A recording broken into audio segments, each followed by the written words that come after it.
Добрый день, дорогие друзья. Настроечку на завтрашний день мы с вами сейчас проведем еще по ходу проживания этого дня нашего красного самосущного дракона. А завтра у нас белый обертонный ветер, дух Творца. Он будет целый день с нами общаться. Целый день будет нас держать в состоянии одухотворенности, творческой способности видеть мир и ощущать его красоту, его прекрасные возможности, созданные для развития человека на планете Земля.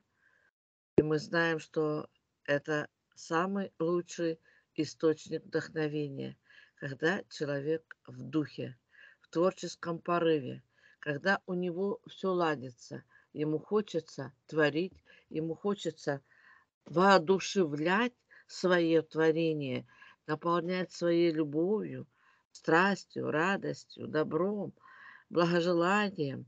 То есть все то, что дает нам состояние истинного, одухотворенного пребывания в духе. Вот этот момент, он завтра должен быть вами оценен и именно принят с любовью и благодарностью обертонного тона консонии созвучия, потому как именно он дает нам возможность в этом обертоне распределить источник своей любви, любви Отца Небесного и Матери Земли через себя всему тому, что окружает нас.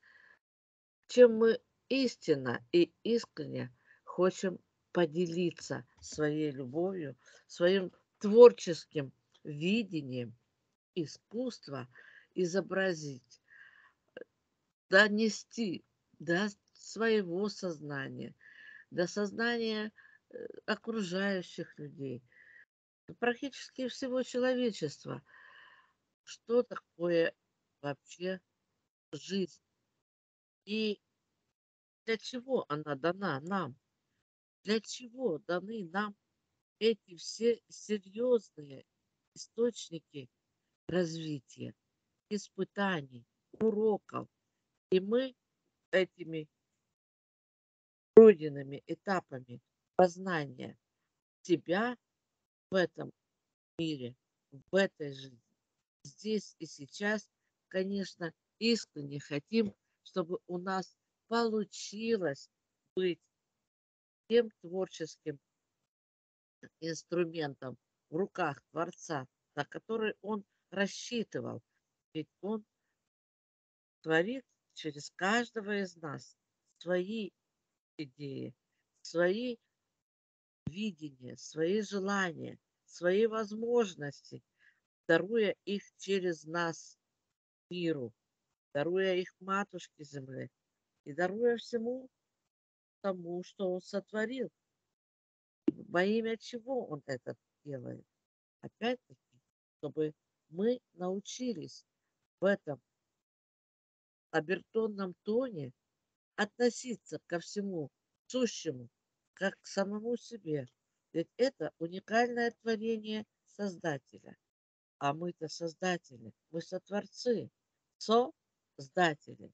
Мы создаем вместе, мы сотворяем вместе, когда мы осознаем, что Отец Небесный, Творец, Создатель, как вы его называете, но это творческий потенциал, который изливается на землю через творение нашими руками и осмысление нашими мозгами.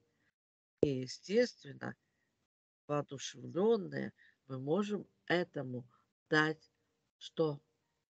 Поток озвучивания, словесно.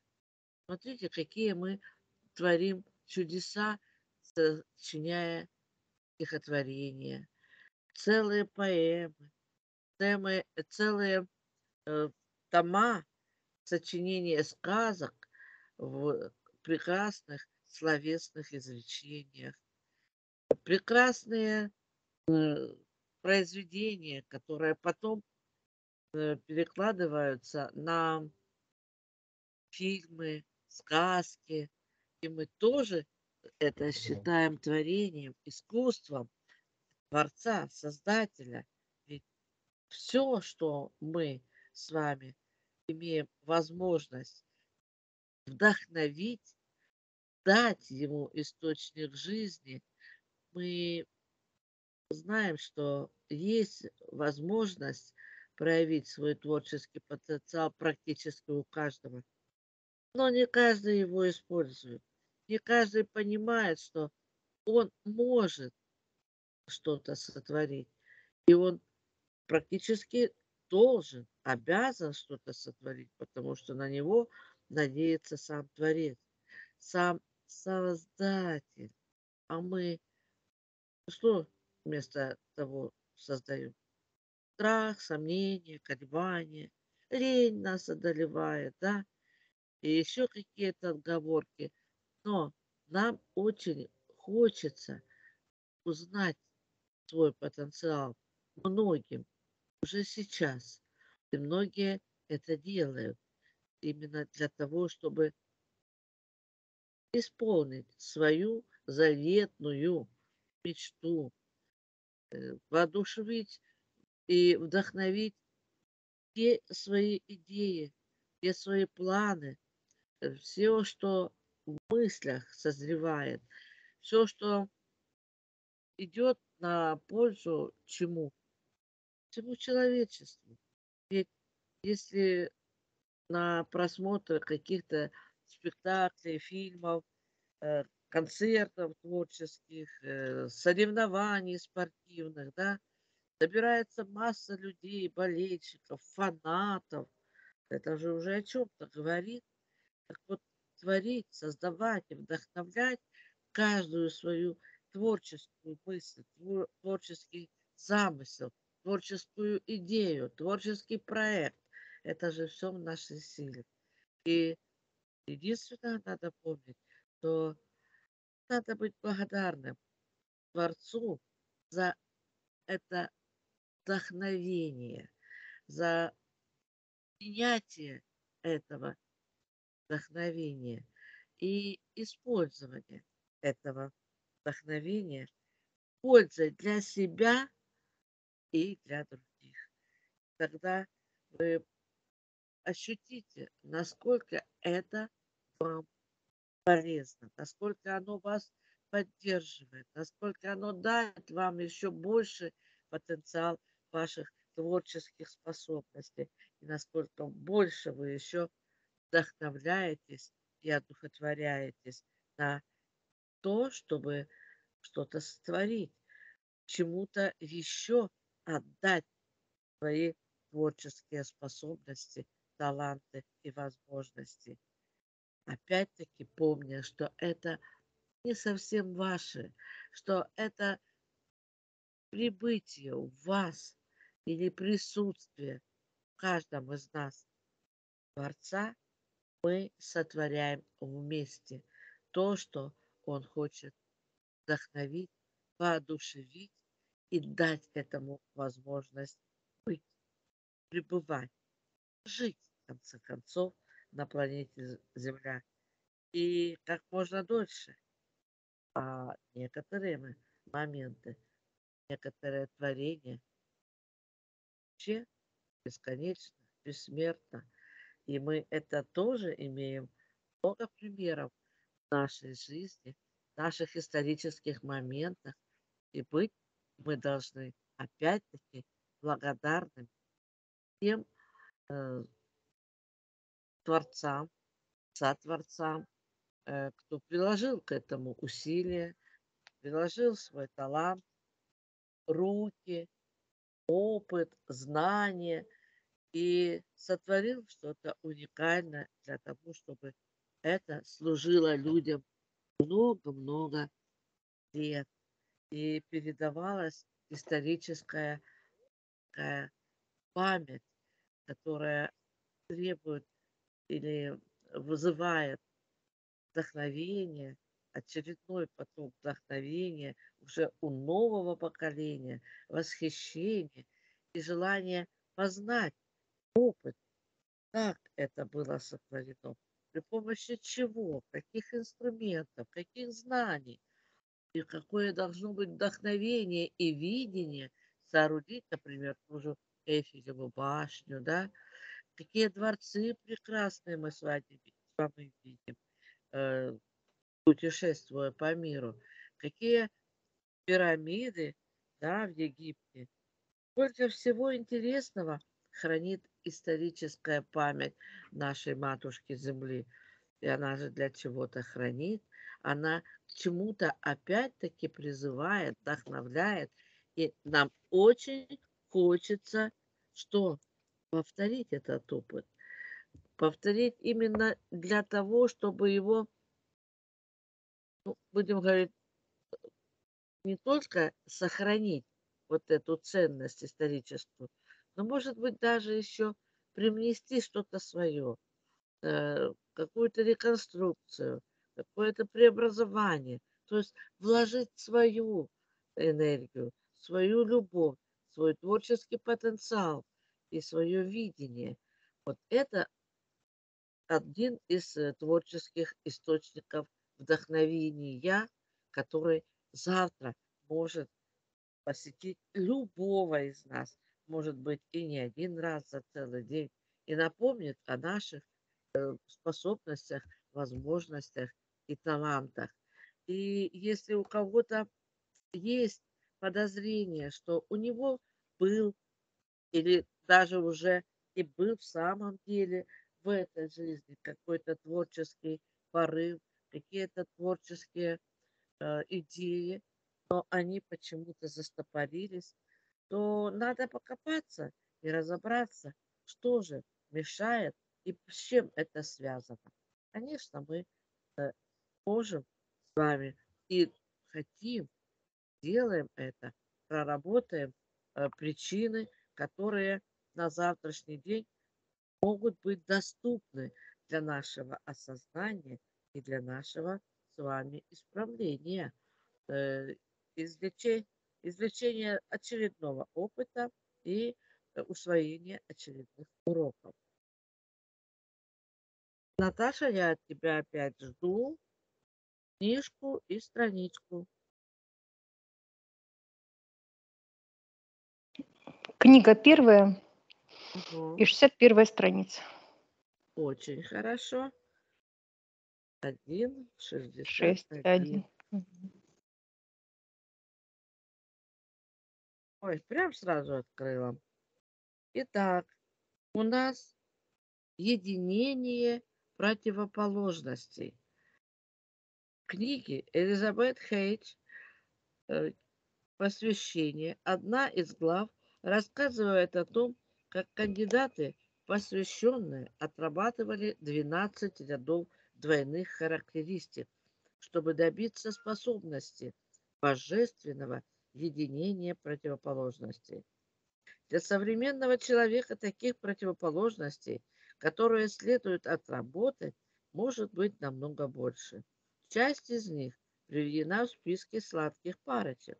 Это далеко не полный список. Каждый для себя может его уточнить и продолжить. Используя покаяние, можно устранить из прошлого вольные или невольные прегрешения, связанные с несоблюдением этого принципа, и научиться все менее и менее впадать в крайности. Понятие и осмысление этого раздела ведут к более осознанному восприятию этого мира и позволяют добиться соблюдения золотой середины во всем. Как точно ты подсказала нам страничку. 12 рядов двойных характеристик. Молчание – разговор. Восприимчивость – сопротивление влиянию. Повиновение – управление. Скромность – уверенность в себе. Молниеносная быстрота – осторожность. Способность принимать все – способность различать. Борьба – спокойствие. предусмотрительность, отвага, не владеть ничем, владеть всем, отсутствие привязанности, верность, преданность, презрение к смерти, уважение к жизни, равнодушие, любовь. Сладкие парочки. Ян и инь, любовь, ненависть, симпатии, антипатии, друг, враг, рай, ад, эгоизм, альтруизм, тщеславие, забитость, возвеличивание, самоедство, грешник, праведник, белое, черное, избранность, обыкновенность, наслаждение, боль, жизнь, смерть, мод, жмот, активность, пассивность, спокойствие, беспокойство, здоровье, болезнь, верность, измена, гнев, милость, гордыня, смирение, геройство, трусость, мудрость, глупость, доброта, злоба, преданность, предательство, оптимизм, пессимизм, свой, чужой, широта, узость, хитрость, простота, уважение, унижение, радость, горе, печаль, ленность, ленность, трудолюбие, окрыленность, приземленность, талант, посредственность, искренность, притворство, свобода, рабство, божественное, дьявольское, раскованность, зажатость, смех, слезы, свет, тьма, день, ночь, сладость, горечь, корысть, бескорыстие, коллективизм, индивидуализм, яркость, тусклость, четкость, размытость, чистота, грязь, чувство, чувственность, бесчувствие, горячность, холодность, жадность, щедрость, сытость, голод, грубость, тонкость, легкость, правота, неправота, большое, маленькое, трусость, смелость, напряжение, расслабление, деятельность, покой, земля, небо, мужчина, женщина, сила, слабость, высокая, низкая. Вот, пожалуйста, вот что нам мешает проявить свои творческие способности. Вот завтра целый день вам будут об этом напоминать. И у вас есть уникальная возможность, обратившись к Творцу, Создателю, убрать эти все противоположные состояния, уравновесить их. И наш ангел, консония созвучия, с огромным удовольствием поможет сделать это каждому из нас. Еще к тому же и наша уникальная жемчужинка, которую мы сейчас снова с вами обратимся к океану нашей мудрости и постараемся вытащить пятую карточку. Что это за жемчужинка будет? 3, 4, 5. Милосердие, дорогие мои. Представляете, на что мы должны завтра делать, как говорится, упор. Истинное милосердие не в том, чтобы проявлять жалость, потакая слабостям, а в том, чтобы дать человеку силу встать на собственные ноги, дать инструмент, знание, которое поможет ему обрести самого себя и счастье в жизни. Милосердие в том, чтобы раскрыть точный смысл жизненной ситуации. Это качество– признак духовной силы и мудрости. Быть милосердным значит понимать природу души и взаимодействовать на ее основе, давая ответ на истинные чувства, скрытые за внешней маской. Истинное милосердие невозможно без милосердия к себе, то есть умение признавать свои слабости и преображать их в достоинство. То, о чем мы с вами завтра должны помнить, что проявил милосердие к себе, к своим, когда-либо проявленным слабостям, мы завтра можем, используя этот уникальный день, будучи с ним в едином потоке и понимании, что пришли к тому, чтобы наше милосердие проявилось в той форме, в которой мы в самом деле готовы проявить его к себе в первую очередь и ко всем окружающим. Вы поймите, что то, что у нас сейчас происходит, это очень важный эволюционный этап развития, исторический, потому что посмотрите, сколько прекрасных творений было создано человеческими руками, сколько было замыслов воплощено в эти творения. И с каким сейчас рвением те, кто пытается нанести вред нашему творческому развитию, нашему творческому потенциалу, рушат эти памятники исторические. Все то, что э, ну, как-то вдохновляло когда-то кого-то. И э, глядя на эти памятники, глядя на эти э, даже обыкновенные, казалось бы, да, здания, сооружения, но есть архитектура такая, что глаз не оторвать, и смотришь на эти высотные сооружения, на низкие, на какие-то храмы. В душе рождается поток признательности и восхищения тем мастерам, которые это могли сделать.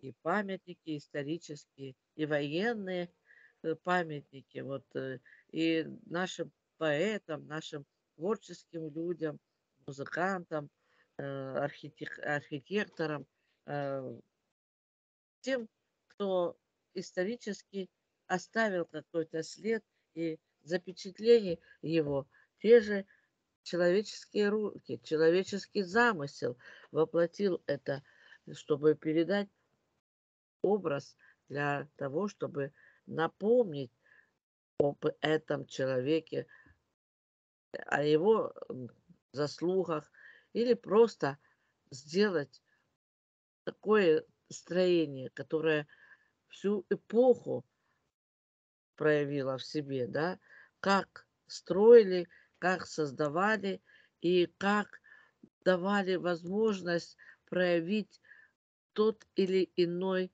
характер э, той эпохи, в которой развивалась жизнь. То есть исторические памятники, ну, это большой грех разрушать. Поэтому прежде чем разрушать, надо подумать, что мы делаем, зачем мы это делаем. Это, конечно,